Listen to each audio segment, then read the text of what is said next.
Alors sur ça, on a un cabinet de conseil en transformation durable. On marche sur deux jambes, une jambe conseil, on est une société de conseil avec des consultants, et puis une jambe logiciel qui édite un logiciel qui s'appelle Reporting 21, qui nous permet de faire de la quantification et de la mesure des impacts extra-financiers.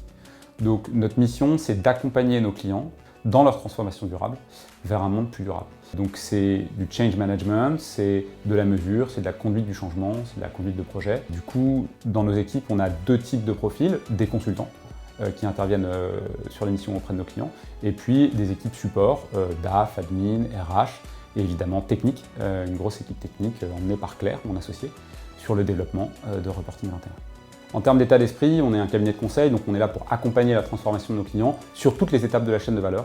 Donc nos missions qu'on commence souvent par un audit, qu'on poursuit ensuite dans une mesure, et puis ensuite dans l'implémentation vraiment sur le terrain avec les directions opérationnelles des différents éléments qu'on veut capturer. Donc on travaille avec toutes les directions opérationnelles, de la RH à la direction financière, en passant par la direction des opérations et du développement durable ou des achats.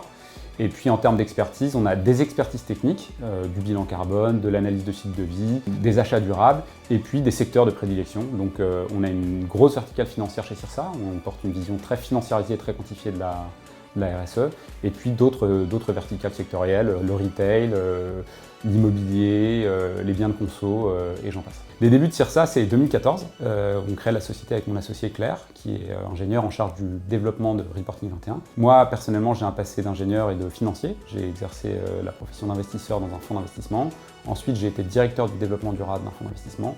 Et j'ai créé CIRSA avec la certitude que la RSE allait devoir être un sujet quantifié. Au-delà des belles histoires, des sujets marketing et des sujets de communication, qu'il allait falloir mesurer les impacts, quels qu'ils soient, RH, environnementaux, de supply chain. Et donc on a tout de suite fondé la société sur ces deux jambes, conseil et logiciel. Alors les valeurs de CIRSA, c'est quelque chose de très important pour nous parce qu'on est une société en forte croissance en ce moment. Donc on apporte beaucoup d'attention à la culture, aux gens qu'on recrute, à la façon dont on fait grandir les gens en interne et dont on les forme. Nos valeurs, c'est l'excellence et l'exigence. On veut des gens qui soient vraiment excellents. On veut nous-mêmes se promettre et se garantir en interne un niveau d'exigence vis-à-vis de nous-mêmes et vis-à-vis de nos clients qui soit très élevé. On veut des gens engagés dans la société civile et dans la société CIRSA pour faire du changement collectivement et avec nos clients.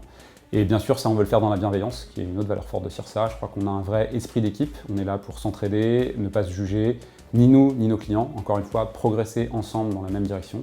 Et enfin, un peu de fun, parce que si on ne traitait pas ces sujets avec au quotidien l'envie d'un peu de rigoler, ça pourrait être parfois lourd. Donc voilà les valeurs. Exigence, excellence, engagement, bienveillance et fun.